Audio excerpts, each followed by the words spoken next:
Hey everyone, how are you? I feel like it has been forever, and it has actually probably about 4 weeks since I made a recording. We got tied up with holidays, and also I was a little sick, but I am back.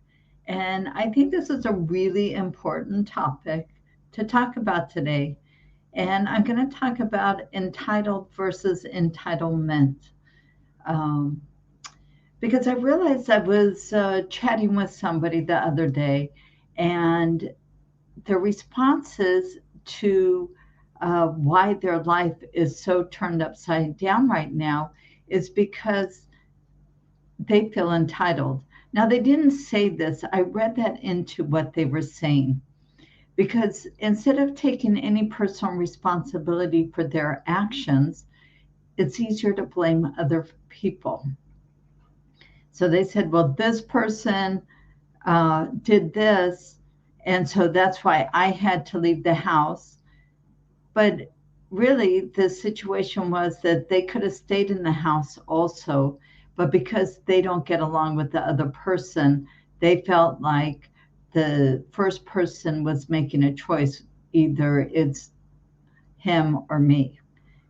And that's not right. That was not the person's perspective when they said that.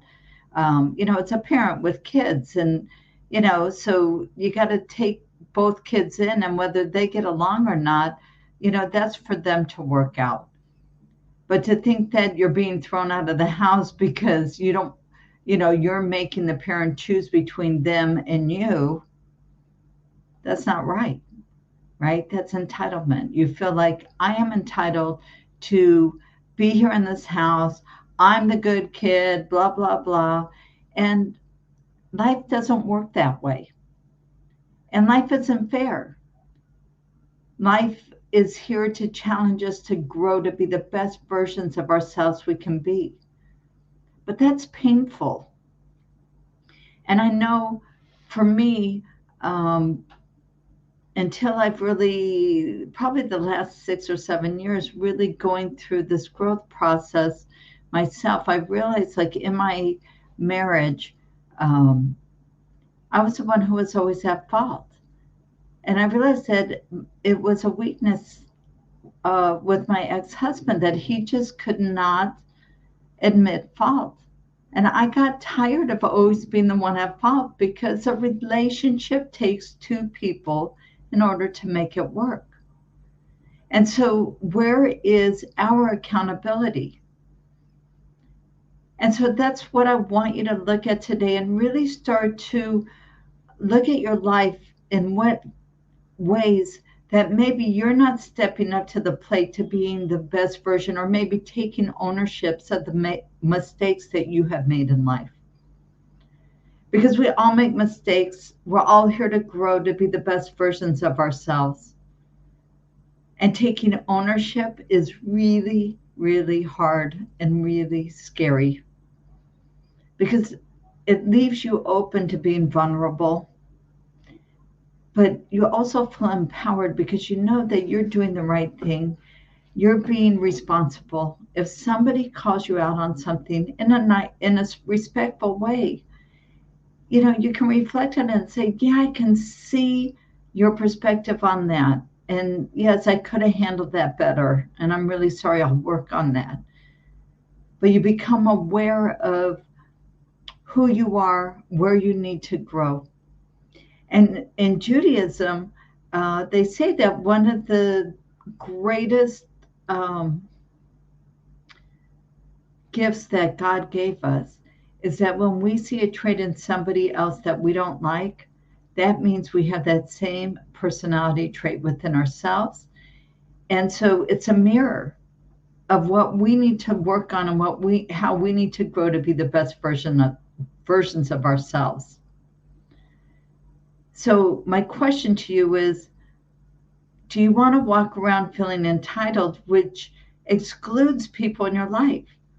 Because people want to feel like that if there's something wrong, they can talk to you about it and you'll take it constructively and look at your life and maybe how this is playing out. How is it affecting all the relationships in your life?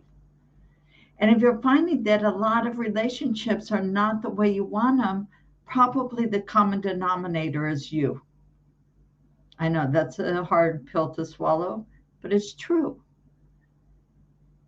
You know, people who get along with everybody, they take ownership. They make people feel good about themselves. They make people want to be with them because they're happy and they're upbeat. But what are you putting on the other people in your lives that you're acting entitled, like, I deserve to be treated a certain way? Who said? Nobody picked you out as being special, that you're going to get special treatment. And so if you don't like the way your life is going and the relationships are going within your life, it's time to look at yourself in the mirror honestly and say, you know what? What have I done to contribute to this? Where have I failed in my relationships, and how can I grow so I can begin to heal myself and those relationships? And so I think this is a perfect segue now into forgiveness or perspective. Because when we're in an entitled perspective, we think everybody owes us everything. But when we can start to shift our perspective and realize that, you know what, we're just a little cog in this big wheel that's going around called life. And this particular instance or this particular avenue in our life where we need to grow, it's going to be a blip. You know, in 5 years, you're going to look back and go, hopefully, in 5 years, you're going to look back at it and go, oh, wow, look at where I was and where I've come. If you're still in the same place after 5 years, then I really implore you to get some help to start to build your self-esteem and self-worth, and start to see that other people don't owe you anything. What you bring to your life is what your greatest gift to this world. And expecting people to serve you is not the way you're, that's not the way the world works. And so I want to share this piece with you that God sent to me on a WhatsApp before our Jewish holidays a few weeks ago. And I just thought that this was such a powerful message. So I'm going to read it as if it's me sending a text to God. Okay, so I say, hey, God. He says, hello.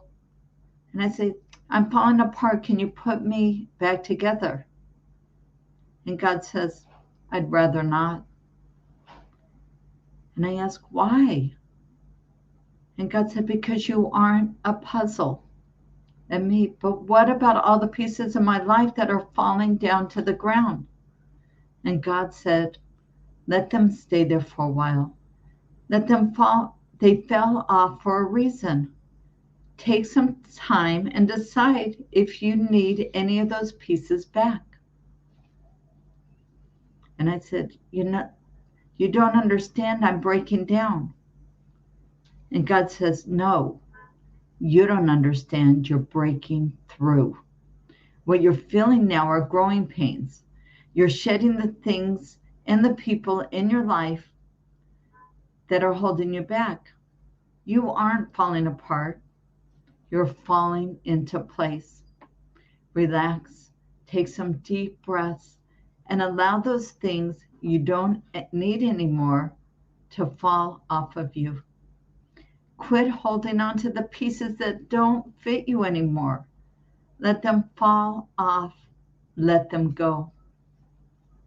And me, I say, once I start doing that, what will be left of me? And God says, only the very best of you. And I say, I'm really scared of changing. And God says, I keep telling you, you're not changing, you're becoming. And I say, becoming who? And God says, becoming who I created you to be. a person of light and love and charity and hope and courage and joy and mercy and grace and compassion.